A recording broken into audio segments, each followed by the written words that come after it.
The following podcast is a production of the LAG.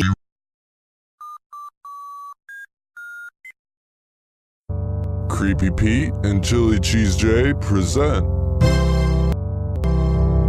Alright, so, this was just to, prove to you that I'm not lying about this game that I found. Okay, so there's a bit of weirdness.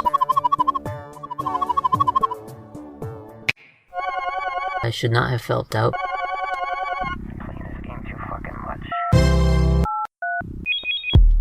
What the Petscop, a lame-ass gamers network investigation. That's a dead kid. This is just luck that I happened to find this.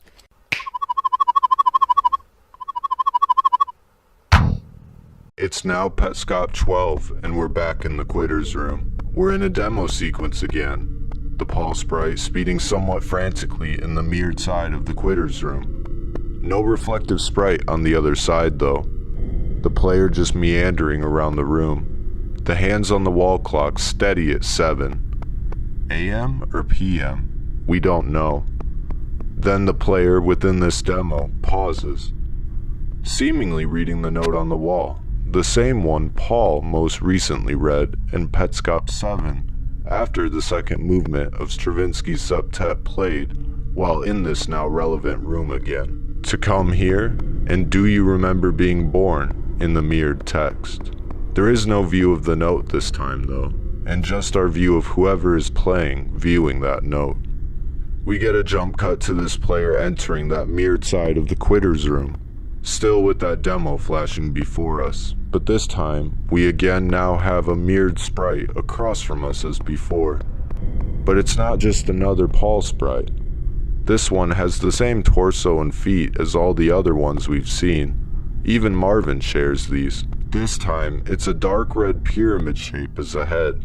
There's darkened areas, seemingly for eyes on this eerie shape, that's now moving congruently with the normal sprite on the other side of the Quitter's room as we've seen in Paul's playthrough of the game. Speaking of which, we don't seem to hear from Paul as we normally would. The player again views the note on the wall. We are not given a view of its contents once more. The character steps back towards the mirrored side of the room, face to face with the beyond strange pyramid head sprite one last time, then exits the Quitter's room. The player meanders around seemingly back and forth without knowing where they are going, and as they begin collecting pieces, it comes to attention that these are the first that they have collected. This is strange, this deep into the Newmaker plane, they should have a lot more, not starting with none. Suddenly, there's a bizarre tone, not like the ones we've heard before that opens up parts of the game. This one is just off. Then a text box greets us. Hi, Belle. The Belle text shaded in purple, not unlike the note in the Quitter's room asking, do you remember being born? Suddenly we get a jingle like that of winning a battle in Final Fantasy. You're free! Who is Belle though? Is she the demo? Is she someone who actually played this before Paul? What comes next doesn't answer any of these questions. I left these messages for you to look at in case you were ever rescued. So while you walk around looking for something to do, I'll come up periodically. When the messages run out, I'll be out of your hair forever and ever. After all that, the Belle sprite is seen at the Michael Hammond grave just wandering around the Newmaker plane before we get another jumbled bit of audio and out of nowhere text stating, you've apparently been running Petscop non-stop for 553,758,221 seconds, or 153,822 hours. This translates to 17 years. Belle's sprite stands still, seemingly in disbelief at this obviously confusing information. The seemingly all-knowing entity within what we thought was just a video game then states, that looks dubious to me. What do you think? Belle stands still for a moment, seemingly taking in this information, then just starts playing again as she heads towards the child library. She's then interrupted by that same noise and another text box. Clearly something is trying to get her attention. Are you still sitting on a chair? Can you still look around the room? Is there still a room? This is the child library. You're not family, so I didn't add your traits to the face system. That means I didn't add your eyes, or your eyebrows, or your nose. We get a few jump cuts after Belle receives these messages, her seemingly just trying to get out, wandering back up to the expanses of the New Maker plane. Belle comes across Marvin, just standing there as the noise happens again, this time with the text, "Don't get lost." Belle chases Marvin as Paul had when Paul was led to the school. But this time Marvin's sprite just freezes at the moment he'd have entered the school, that we do not see currently in the New Maker plane. Belle attempts to interact with Marvin, but it's a lost cause, and she continues to just meander.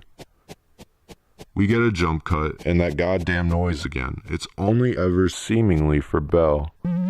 The text prompt now reads, "Happy birthday, Belle." Then there's a split second of a text box that all we get to see is, "I'm," before it cuts back to Belle just roaming around the New Maker plane. We then get that mysterious noise again, along with specific messages, seemingly only for this character or player that we now know as Belle. "I'm calling you Belle because that's who you are. You might be confused as to what happened. I was overeager before and started calling you Tiara prematurely. I created a space in the menu for you, still unused now. Then I put you inside the machine and played the second movement of Stravinsky's septet on the needles. I played it wrong, but that would have been okay. If you hadn't given up halfway, you would be Tiara. This is not what happened, and now I'm gone." Petscop 12 ends with the player, seemingly in this case known as Belle rather than Paul, pausing the game. Said pause screen with no quit option as we've seen during Paul's playthrough, and again being flagged as a demo recording. Petscop 13 starts just as 12 did, with the screen displaying to us that this is a demo recording. Paul is back at the house, and a bucket sits prominently in the spotlight of the kitchen. Paul moves this bucket around by walking into it, and eventually pushes the bucket outside of the house. As he is outside of the house, he exclaims proudly, "So we have finally made some progress." Looks like we finally made some progress. As he circles the bucket outside in the dimly lit void of the New Maker plane, confusion quickly takes over once more of what he is supposed to do with this object. Just have to figure out what to do with it. He moves it around aimlessly, trying to think of how to progress, before remembering the blue tool on the road and deciding to push the bucket even further. You know what? It probably has to do with this thing on the... The road is something we have seen before. As we know of, it is the only road in the New Maker plane. Paul brings the bucket and decides to walk down the road a bit, until greeted by the blue tool that moves away as he approaches. Try to get that. Paul begins pushing the bucket towards this tool, and as we've seen before, it continues to move away as Paul approaches. Paul begins questioning this action and starts to walk away to test the tool's movements. Yeah, these two are definitely... The tool is trying to move closer as he is walking away from it, never trying to gain or lose any distance like before. I don't know what that means. The bucket serves as a barrier and blocks the tool from going in the direction towards Paul. Paul notices this pattern and begins to do some tests, walking to and from the tool, discovering it only moves when he does. Right, so it comes up. Paul is confused with this puzzle and continues to just push the bucket and follow the tool even further down the road. As we see a little bit later on, an arched and familiar block with an even care symbol lays just ahead of him. He discovers when the tool goes past the arch, it takes a different route than expected and ignores gravity by going straight up. Paul plays with this mechanic a bit, lowering and raising the tool with his movements. He then takes the bucket and positions it underneath the tool and starts walking away from it until it falls in. The blue tool turns black as soon as it falls in, and a sound effect can be heard. Wow, okay. Paul brings the newly filled bucket back to the house. Upon bringing it towards the strange device next to the refrigerator, the black tool floats out of the bucket and the screen fades to black. What? Paul gains some pieces for this action, and we can see the jumbled mess of green and red wires are now gone, and what looks to be a speaker is sitting on the table. Paul then starts a new file, and we see him in Randus's room. It's a new file. It might have occurred to you, as it occurred to me, that these rooms are... this room and the house are counterparts, because they both have this bucket, and they're shaped similarly, so I thought I would try out what we did before. This bucket is no need to move around.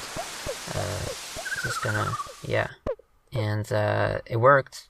Paul repeats his actions with the bucket here in the same way he did with the blue tool. Okay. This time, instead of a tool, the same actions are mimicked by Ronith, a pet we've seen Paul unable to catch from the start. This is working out pretty well. Ronith drops into the bucket, just as Tool did. Our favorite jingle then begins to play as Caught appears on our screen in all its inviting and colorful nature. Just... Paul then opens up the menu to read Ronith's description, which states... Ronith is Tonith's baby half-brother. Because he is younger, he gets to learn from all of Tonith's mistakes. That's why he always looks both ways. He doesn't get in trouble. You won't have to watch him all the time. He's good. Well, we finally got that one. After reading, Paul now goes back to Amber's room. Since this is a new file, she is back in her cages, hopping between them as they are opened and closed. Paul tricks her into jumping into the cage that he locked himself into, and catches her again.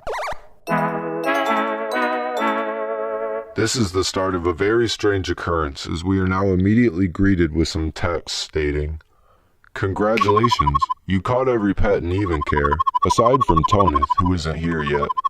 You have seen everything in the game so far, but there will obviously be more. It's a growing organism. Your controller inputs will be useful, but your feedback will be even more useful."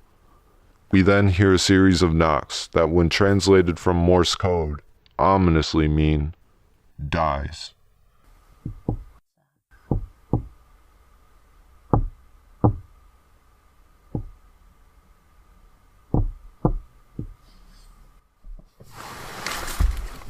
The text continues, ending with, "Please leave the PlayStation on when you leave. You can stand up now." Petscop 13 comes to a very strange ending, as the PlayStation was indeed left on. Because we can hear Paul shuffling his notes together as he gets up. This is then followed with the sound of a door opening and closing, before the episode abruptly ends with a quick cut.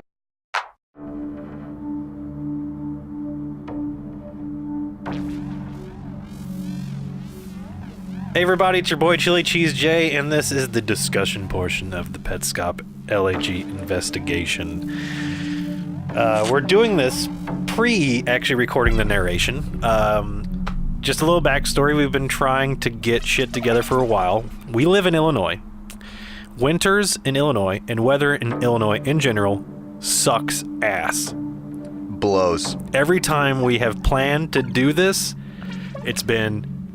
It's sleet, it's been snow, it's been this or that or the other, and we need spring to be here so we can consistently make some content. Especially since now we're getting into we're branching into things that require this sort of discussion happen. We are very stuff we cover deep in the rabbit hole right now. Yeah. On multiple things, it seems like. Yeah, we have 4 or 5 different timelines going on right now. There's quite a bit. Right off the top, I want to shout out to ModBot, who has gotten us another remix that we're going to use on the backside of this. On the backside. Under us talking. On the B-side. And our Patreon is patreon.com/the LAG network. We're on SoundCloud, soundcloud.com/the the LAG Radio Network. Our Twitter is just at the LAG Network, and you can find us on iTunes, Stitcher, all these other avenues that are out there. Google Play, Podcast Addict, which I don't know how that works, but people listen on Podcast Addict. I guess that's just like it just is it like through our aggregates RSS? all. Yeah, but it gets shit from other platforms, I guess. So we're I don't just know how it on works. there? Yeah. All right. Okay. Cool. I'm not gonna complain. Because I always see Podcast Addict in our stats. Yeah, So- that's cool. Why and not? shout out to Nightmare Masterclass for shouting us out on his last video. That was very cool and definitely got us an uptick in plays. And that is much appreciated considering dude has a shitload of YouTube Yeah, views. I just want to note on that was probably like the most exciting part of this whole thing. Because when I first went through Petscop and when I really started to get into it, I went through all of his videos on obviously not all the Petscops were out at that point. But I continue to watch him and I love his content. His content's great. I just had it playing because it was just like he was like answering, what was he doing? Answering questions or something? I don't remember now. I think he was answering like commenter questions. Yeah. And I just had it playing on my PC, and I was dropping a deuce. I'll just say it. and that's when I heard is like next is from the LAG Radio Network, and I was like, what? And he points out how I was talking about Petscop 16 and it being a VHS recording and stuff, and then he goes on to just straight up say that we're doing our own investigation. He links us in his description of the video and everything, and I was like, fuck yes, that's awesome. So shout out to Nightmare Masterclass. This episode of the LAG investigation is regarding Petscop number 12, which happens to be my favorite in the series thus far. It's just very different from all the other ones. It's like the entire thing is focused on the character of Belle. My script for the narration got a little weird. I thought it was great. ChiliCheeseJay came to me and he's like, yeah, there's some like what's the word for them, like euphemisms? Well, no, I put my own personality while transcribing this shit. Like, some of my frustration came out because it was just like regarding that sound every time, like is whoever it is, Rainer, whoever that is communicating with Belle. Every time that happens, that sound plays, and I had a few drinks. We tend to have a few drinks when we write these scripts because they take a long time to write sometimes. Oh, I always find spelling errors when I go through mine. But those ones in your script were great. Those were phenomenal. I really want to keep those in. For those of you listening, if they are removed during the narration, because I haven't gotten to that point yet, and I apologize, it's all my fault. There's a moment in there where it's just a straight line of, there's that goddamn noise again. That just made my day when I read it. That was just me up at like 2:30 in the morning, like having spent God knows how long. Because another full disclosure, I had written the script previously. I had it done in 2018. And I was going to send it to Creepy Pete, and it just disappeared from my PC. It was gone. I had apparently deleted it in some mass deletion, because you get so many things on your desktop at some point that you're just like, I gotta fucking clean this thing up. So I apparently deleted the original Petscop 13 script, or Petscop 12 script. So I had to rewrite it, and I just was like, it was one of those things where it's like, I'm just gonna do this all at once. I'm just gotta get it done, hammer it out. So it's like 2:30 in the morning, and I'm just like, that fucking noise, man, that fucking script. Noise. I'm tired of hearing. I can hear it in my head now. Yeah. But anyway, we'll get to the actual content of Petscop 12, which begins in the Quater's room, except this time it's the Paul character on the right side of the Quater's room, and on the left side of the Quater's room is not the sprite with the bell head, but what is known as the pyramid head. As a Silent Hill fan, exactly, I love that. Exactly. I love that. I'm a diehard Silent Hill fan. And she's like, that section of it syncs with Petscop 10, with Paul's movements in the Quater's room as well. And then as she meanders her way out of the Quitters room and gets up to the Newmaker plane, we hear that noise that hear 1,000 times. And she has been freed from whatever. And talking about how she's been playing this game. I don't remember what it is in seconds. I don't have the script in front of me, but it's like an outrageous number of just seconds that she's played the game, but it all adds up to 17 years, which is fucked up. But at the same time, we know that you're not supposed to turn the PlayStation off when playing Petscop. Marvin hurts you with Tool. Yeah, exactly. For those of you curious, it is 553,758,221 seconds. God damn. Yeah. 17 years is what that translates to. Fucking outrageous. So we basically, what we're getting is this other, and this, okay, again, this is a demo, has the demo thing flashing. And we don't know where this footage is coming from either. I mean, this is just, obviously, this is not Paul playing. You know, we would hear Paul if it's his playthrough. I mean, there's no doubt about that. And we don't know if that pyramid head on the other side, is that Paul? I mean, we don't know. We still just don't know. It's all up in the air. But we get to that point to where she ends up near the child library, and it's talking about, I think I have the actual... Are you referring to the "you're not family, so I didn't add your traits to the face system"? That means I didn't add your eyes, or your eyebrows, or your nose. I have the script in front of me if you need it.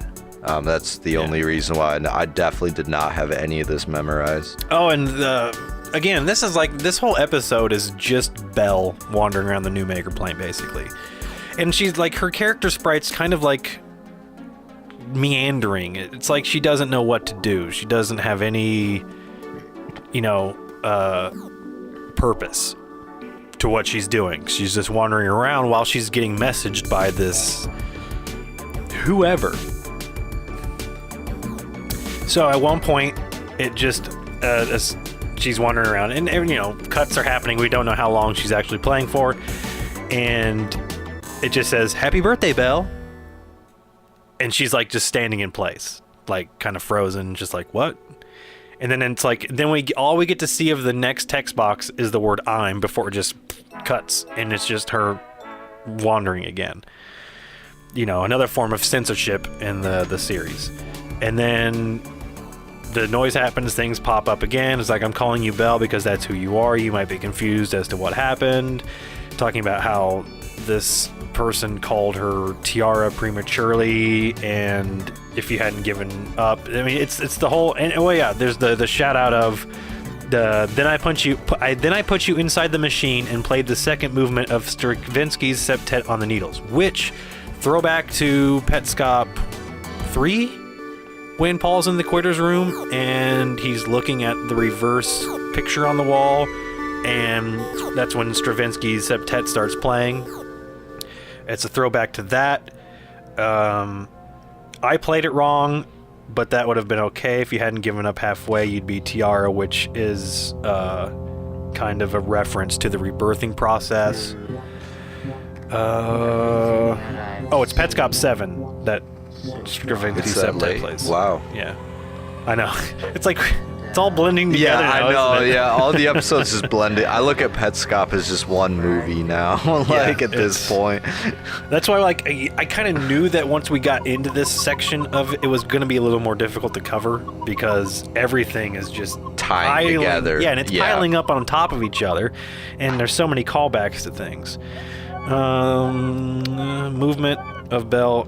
Okay, syncs with 10 already did that. She looks at the "Do you remember being born?" in the room.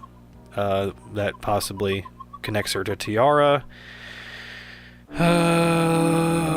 Let's see. Belle isn't family. Belle finds Marvin, and it's the same thing as with Paul finding Marvin in Petscop 11, and when Marvin leads Paul to the school. It's the exact same movements, except this time Marvin isn't acknowledging Belle's presence. There's no communication, and when Marvin gets to where the school is, there is no school. And he just freezes in place. So, is Marvin's movements in the game like preordained? Is it programmed? That's something that I haven't seen a whole lot of people talk about necessarily. That's a good point, though.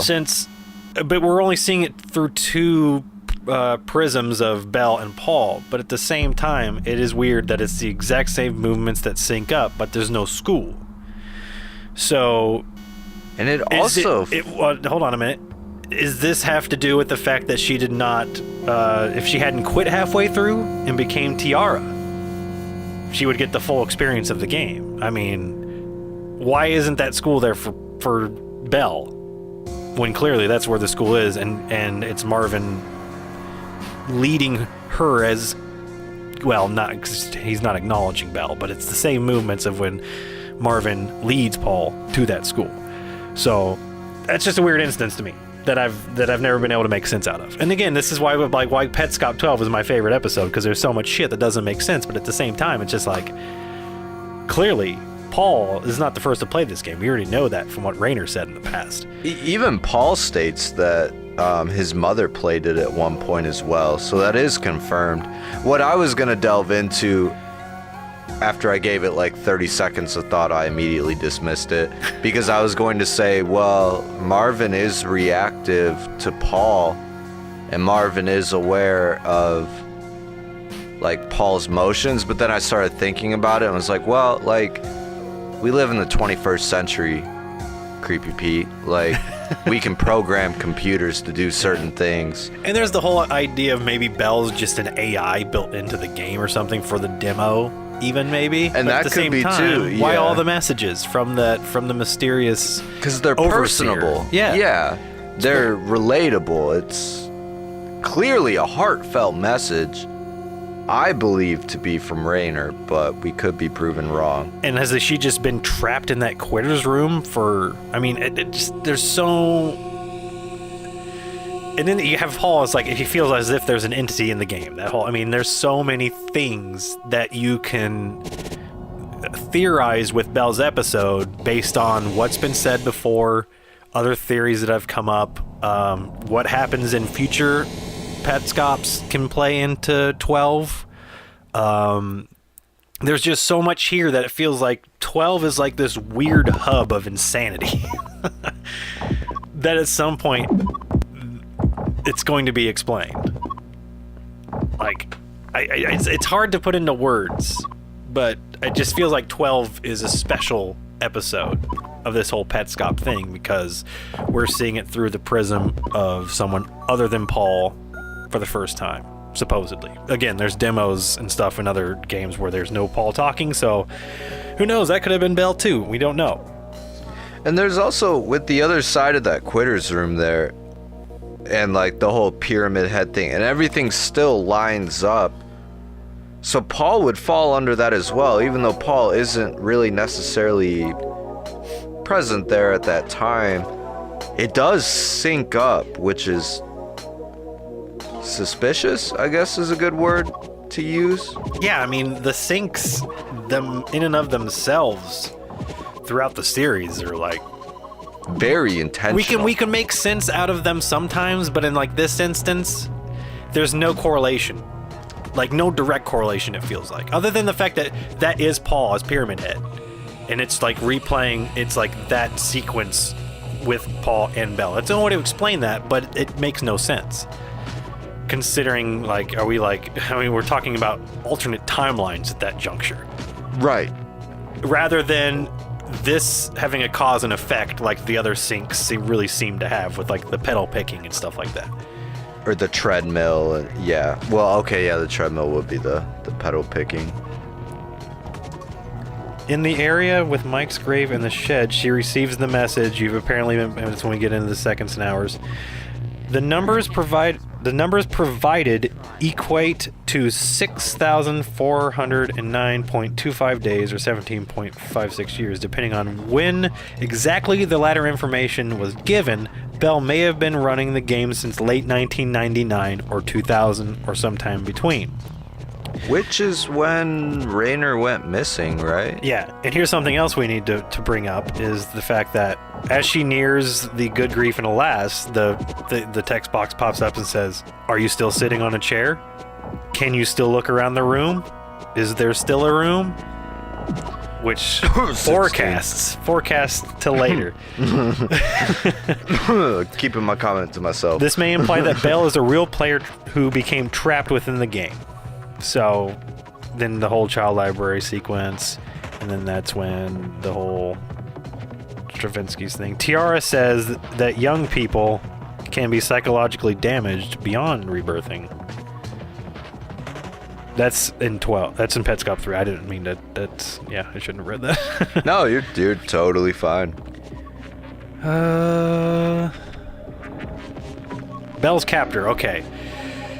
Which is a weird, it's weird to call her Bell's captor, or whoever this person is. The person who attempted to turn Bell and Tiara presumably imprisoned her in Quitter's room and left in-game messages for her. He appears to be a developer of Petscop. And this is all from the Reddit, the subreddit progress document, and this is mostly theory.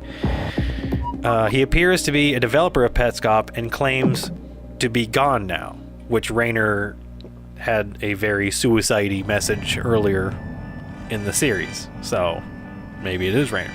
The identity of this person remains unconfirmed. Some speculate him to be Raynor, but others point out that Raynor seemed to be an outsider to, and possibly also an opponent of the practice of rebirthing, in which Bell's captor seems to engage. A real-life counterpart of Marvin is another option due to the notes found in the child library. So I think that kind of just puts a bow onto the story of 12 and Bell, because not a whole lot left to really sink our teeth into, because it's all theory. Yeah, I think at some point it has to be readdressed.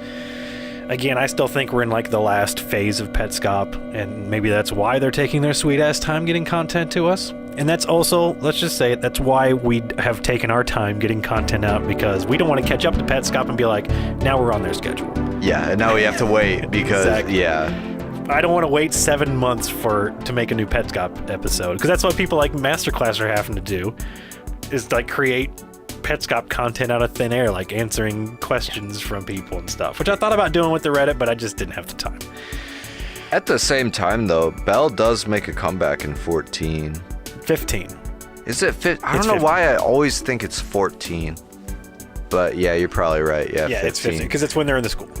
Yeah, you're right. And that is, dangerously close to catching up. Yeah. That no is shit. essentially caught up at that point, Yeah. because 16 is like just just gonna be us, like, yeah. We have theories on 16 out the ass though, so. Yeah, if you want to know our opinions on 16, go watch Nightmare Masterclass's comment video. So, do you just want to jump right in here?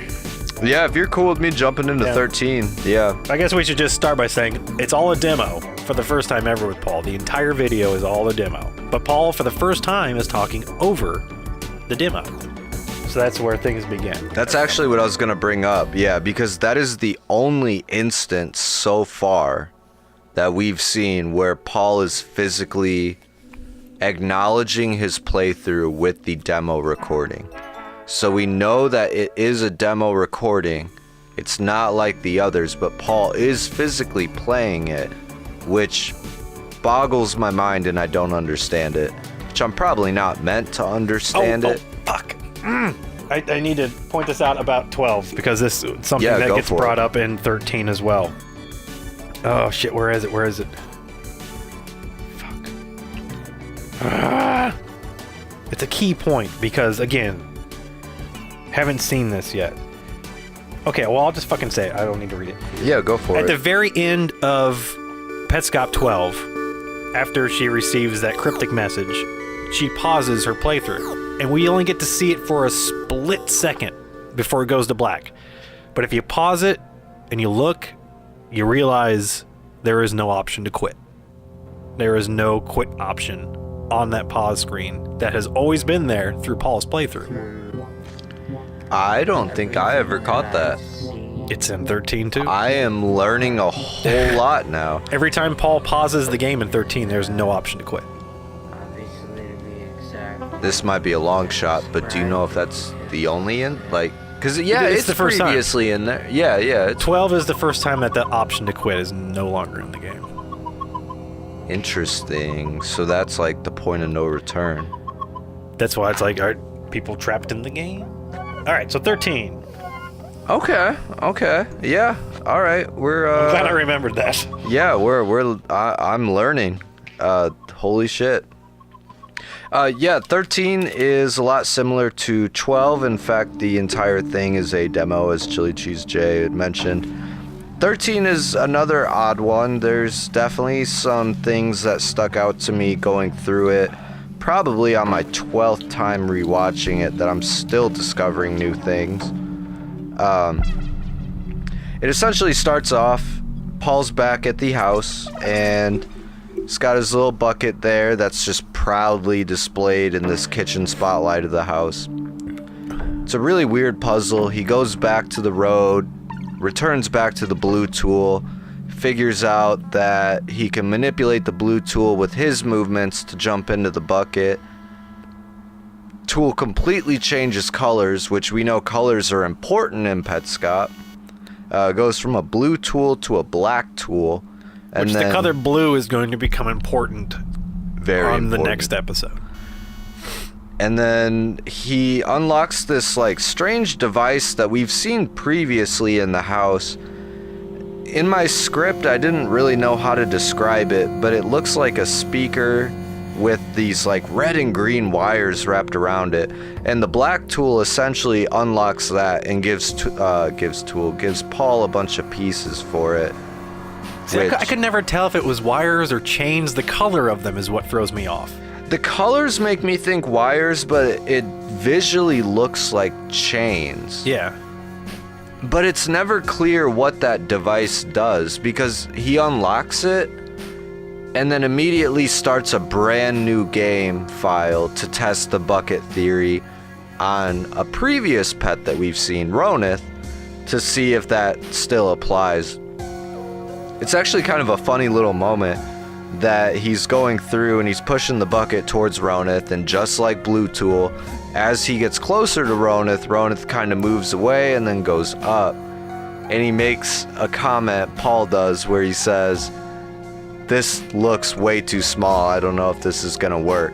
And then Ronith just drops right into the bucket. And there's just this moment of shock through Paul where I might be misquoting him, but from what I remember, he's just like, "Oh fuck, I don't know why I doubted myself." Yeah. Well, it's in our intro. That line is in the intro for the podcast. Oh, is it? Yeah. Okay, see, I haven't listened I to shouldn't the have intro. doubted myself. Something Yeah, like that. yeah, something like I haven't doubted And it's so myself. like deadpan and dry. Yeah, like he's so in shock, like there's no emotion to it. It's just like, all right, well, this is just how Petscop is, and that is the best representation of that. What he does is when the realization of being able to drop that in the bucket, he starts a new game file to go and do that with Ronith. Did you say that? Yeah, Okay, I and don't- that was actually a big moment for me because he's on a brand new file, right? So you can clearly see Randus and I want to call him Cloudy. Wavy. Is it Wavy? I think it's Wavy. Wavy. Those two pets are clearly in the shot. It's obviously a new game. He hasn't caught anything. The first pet that he's caught in that game is Ronith, and then he goes to catch Amber again. But as soon as he catches Ronith, he gets the message that he's captured all the pets in the game, or at least that were included in the game at that stage. So the game is definitely consciously aware of which pets have been captured regardless of the save file. It knows the player. Save files. I mean, save files is going to become a whole fucking thing. Oh with, yeah, when you get into the 14. panic saves and the 14. Strange situation. Yup. Jason, ChiliCheeseJay, I'm breaking anonymity now, is having a strange situation of his own as he dies in the corner there. It's a vape cast. It's a vape cast. Jewel. So after he captures Ronith, and does he not go around and capture the other pets? He captures Amber for a second time. For whatever reason, he only goes to Amber. And then that's when the game text pops up and basically says that you've caught all the pets. Yeah, the exact message is, you caught every pet in even care, aside from Tonith, who isn't here yet. You have seen everything in the game so far, but there will obviously be more. It's a growing organism. Your controller inputs will be useful, but your feedback will be even more useful. And then, I didn't catch this until looking through the transcription. Praise whoever wrote out these transcriptions and looking into this, because I never would have thought of it. But there are a series of knocks that happen twice in this message, and Paul acknowledges one of the knocks. He kind of just questions it a little bit, trying to figure out what's going on, but he doesn't address it at all. And if you take the second set of knocks and translate them from Morse code, it actually reads dies, which is really strange to be included in a paragraph about how Petscop is a growing organism, your controller inputs are useful, and your feedback is even more useful. It's a very ominous message in there, and I didn't catch that until looking at the transcription. It completely blew my mind. Yeah, I remember reading all kinds of theories about the Morse code. It was when we first got into Petscop, because I was trying to make sense out of the slamming door. I was like, is that the it sounds like it's the trunk of a car.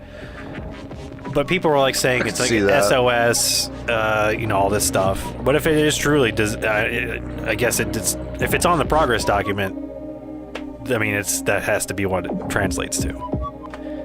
Which is fucking weird as shit. And it does line up. I don't want to get too far ahead, but when you do hear, you can hear Paul shuffling around as if he's standing up, and then he's gathering his notes. Yeah, gathering his notes. It's like 20 seconds of silence after that. You hear a door open and then immediately shut. I believe strongly that is a part of 16. I believe that reflects what 16 is. Exactly. In my mind. Which is why I wanted to point out that line in 12, are you still sitting in the chair? Are you still in the room? That kind of thing. Is there even still a room? Exactly. So that to me implies that everybody who's played this game was in that room at some point. Because the PlayStation has to be left on. It clearly hasn't been turned off. Props to Sony for making a product that can run that long. Fucking incredible. I don't even think my PlayStation can handle that kind of power. Really quick, I want to point this out. When on that message at the end, when it talks about you've caught all the pets except for Tonith, that has to be specifically for even care, because he catches Tonith in 6. Yeah. So it is specific to the player. It's programmed just for the even care section. Mm-hmm. Not for what happens in the new Maker plane. So that's only for, what is it they call it, the surface game, I guess, in the progress document. So that's just something to point out as well, when it says, except for Tonith, because he's not here yet. Because he only shows up from a glitch from Marvin, from spawning in textures. But at the same time, the game is still realizing that he has caught all those pets on a different save file in even care. So just the way this game is functioning from on a program. PS1. Yeah. On a PlayStation 1. That is incredible. And just how the programming of it. Again, this is a fake game. We get it. Like, but we're trying to make sense of things. Canon. That whole, it's all, it's a mystery. I mean, this is what Petscop is. It's a giant fucking mystery of. It's random footage with a very, I don't want to call it random footage. That's a bad representation of it, but it's a playthrough. But it's not in order. Yeah. And to kind of, I'm not going to go into my whole theory about the 3 movement thing that Matt Pat kind of fucking I don't know if he stole it from me. I don't know if he listens to this, but when he brought up the whole 3 movement thing, I was like, dude, I fucking came up with that. But mine's very different from his, and I'm not going to get into the whole 3 movement theory that I have. And to be completely fair, yours is time-stamped on the Reddit, so... What? Yours is time-stamped? I don't know like what when that you is. posted that? Oh, okay. So, like... Yeah, it's like a month and a half before Matt Pat's video. Yeah, you had posted that It long was like time ago. early yeah. December or something. But part of my theory is the fact that 13 represents the end of Paul's playthrough. And everything post 13 is all found footage now. And no spoilers, because if you go to the Petscop about or YouTube and look at their about page, it states that, you know, just recordings of a game. We're looking for more recordings. I could get it up on my PC here, but at the same time, the gist of it is, it's just they're just gathering more footage that's already been recorded. And if you look at 14, 15, and 16, it's all 14's all demo. We don't know when it was recorded, but it feels like earlier than 13 to me. I don't know why, it just does. It just feels like 13 has this finality to it, with that message he gets and the way he gathers all of his notes up and leaves that room, possibly. I mean, it blatantly tells him, you've seen everything this game has to offer. It basically just tells him to leave. Keep the PlayStation on. Leave. Marvin's gonna hurt me with Tool. So there's just, at this point in the series, it's all theories, basically. Because 14 is going to delve into personalities, people, and a certain date. And things within Paul's own life. And it kind of takes a weird turn. Which we've kind of seen hints at, but yeah, 14 definitely takes it up a notch. Paul starts to really acknowledge names and past memories when he was a child. And experiences. Yeah. Not to mention the first whole 5-minute sequence of Petscop 14, which is going to be a hell of a pain in the ass to script out when he's mashing buttons. Yeah, it's going to be about as bad as 11. Yeah. And it's a lengthy It's going to be a long one. So it's another 30-minute episode. We're going to try to keep this discussion a little bit short, because the narration's probably going to be one of our longest. And at the same time, there's not a whole lot of things we can conclusively say about Petscops 12 and 13. I mean, at this point, we're just kind of just throwing shit at a wall and seeing what sticks. Yeah, and until we get 17, we won't know if that shit sticks. Yeah, I mean, there's a lot to be answered when it comes to 12 and 13. Not that there isn't in the rest of it, but this is where it starts not to become a let's play yet that you're watching. Now it's becoming this has gotten so into the rabbit hole that they have to start answering questions, which is why a part of my 3 movement theory is we're in the 3rd movement now. This is where conclusions have to start coming. And I hope to God I'm right, because I don't want this to get watered down.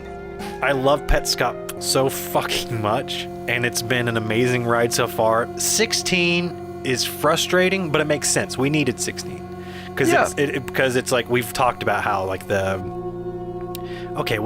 got to cover 16 on a podcast, so let's not get too deep into that. I know. I want to really bad. I know. I was really fighting it when I was going through my 13 script, because there's so many things that could tie into it. And it's really interesting because there's not a whole... On a surface layer, there is nothing to 16. But when you look at it in context, everything is in 16. Yeah. 16 answers everything. questions. There's no doubt about that. It's just frustrating that that's the only content we've gotten in 7 months. Yeah, there's no actual gameplay in 16. It is just strictly there to give you somewhat of an idea of what's going on. And if you don't know what you're looking at, you'd never know. It just looked. The first time I watched it, I was like, "What the fuck am I looking at?" Like, I don't know what this is. Like, I knew what it is, but I didn't process it in the way that I should have. It's hard because it's such a jarring thing with 16 the first time you watch it because you're. I was expecting Paul. Well, at the same time, you're getting that alert instantly. And so you're just like automatically thrown off your guard. You're just like, okay, what the fuck is this? And then when the layout starts to happen, you're just like, oh, that's fucking weird and creepy and a giant red flag. Yup. Yup. Oh, I feel like I've seen this before. Yeah, it makes so much sense. It makes so much sense, but it's just, it was exciting the day that it happened. I will never forget I was lying in that bed and having the phone on my nightstand and getting that. I was like, what is this? Oh, well, fuck. Petscop 16's here. I'm like barely awake when I watched it lying in bed, and I was just like, oh my God, Matt, what is this? And then I texted you immediately. And I'm really hoping we have another one of those days coming up because 17 is definitely due. Yeah, it is. Please, definitely due. Please, Petscop. I still stop check it every torturing day. us. I need fresh content to like spend 2 months straight trying to figure out. Yeah. Yeah. I can't take it. We've like delved into Local 58. We've done Mushroom Land. I still don't know how to pronounce the actual fucking name of it. Karalbzol TV. Krzyzewski something, yeah. I've been through all of that. I need fresh Petscop because nothing compares to Petscop. I don't care how great that other stuff is. I've gone through all of these weird internet video things, creepypastas, And those shit. have ended. Like, those have terminated. They're at their end. Like, right? Like, Yeah. you can watch them. Well, from no, some start are to- still in process. Yeah, that's true. There's the other Polish one that I found, the Story of Aria or whatever it's called. It's still ongoing, but it's like I'm not into like fucking it's satanic ritual shit, and I'm just not into that stuff. I mean, I've got no time for that kind of content. You know, it's fine and good for what it is, but it's like it doesn't capture me. I like shit like this where it's just like, it makes you think. yes, Yeah. exactly. Petscop never let you stop thinking about Petscop. I've watched Petscop 1 through 16 at least a dozen times. I'm still finding things out. You taught me something today. Well, like I said, I'm still learning about it. I didn't know that quit option wasn't in the menu. Yeah. I never even thought to look at that. And it's for a split second. At the end of 12, it's like black. And You have just a split second to see that the quit option's not there, which is kind of funny because Quitter's Room. Yeah. She yeah. can't quit. Yeah. She just can't quit. She can't win. Belle can't win. No, fuck Belle. She's stuck. But yeah, 14 is going to be a big one. So that's another reason why I kind of wanted to keep this one a little bit shorter, because I have a feeling 14 is, the discussion's going to be lengthy because there's just a lot to talk about when it comes to the text of Strange Situation. I think we should just name the fucking podcast just the Strange Situation. LAG Investigates Strange Situation, because that's going to be, other than the mashing buttons, the LAG Radio Network investigates mashing PS1 controller buttons and Strange Situation. That is the next podcast. Yes. For this. Yes. And it's going to be a fun one, I think, because there's just a lot there. There's a lot there in 12 and 13, but again, hard for us to really discuss. Yeah, it's just implied. Yeah. Like a lot of things in Petscop, it's just implied. When we get back into like the really meat and bones of Paul trying to make sense out of what he's playing in 14. 12, obviously just Bell. 13 is just him tinkering basically with the game and just Yeah, he's playing around with figuring some things puzzle out. mechanics. And yeah. and then the game tells him, "Hey, you got it all. Hey, good for you. Let's go outside for a bite." I don't know why I did that. I don't know what went into the exit there. Chili cheese Donnie DeVito. But like 14 really delves right back into that shit. So, which I'm hoping is what 17 is again. So at this point, we're just rambling, so we might as well just cut it off before this thing goes on. It's already 40 minutes. I think that's a good length for this. So I can't talk. I haven't even been drinking all that much. I'm ChiliCheeseJay. That there is Creepy Pete. We are the dudes who are investigating investigating Petscop on the LAG Radio Network. The LAG Radio Network's It's late, bros. fucking creepy, my dude. It's late, bros. It's totally late. We did not get started recording this till I think 11:30. Yeah, that has to be. Yeah, because I don't even think I got here until 11. No, you got here before 11. It was like 10 when you got here. 10:30. Really? 10:30. Yeah. Okay. Yeah, you're probably right. So it was like, yeah, this is around 11 something. Time flies. I lose track of time when we do this all the time. Next thing I know, I'm back in my apartment at 3 a.m. No, we just got to get the narration recorded, and we'll talk about that once we stop recording. So, thanks for listening. Thanks to Mod Bomb. Thanks to Nightmare Masterclass. Thanks to everyone out there who donates to our Patreon. Again, all you got to do is $1 a month. That's all we ask for. It's just $1 a month. That's it. It helps Just us keep do us this running. shit. It covers our costs. Hey, we might need to buy another microphone sometime. We're trying to get more shows. I'm working on some stuff. And Creepy Pete and I have our hands full with some new things we're about to do. So that is patreon.com/the LAG network. And with that, we out. Petscop, please give us 17. Please give us 17. We need it so bad. I'll do all of the podcast in the Italian accent if you give me Petscop 17 tomorrow. Through everything that I've seen so far, and obviously to be exactly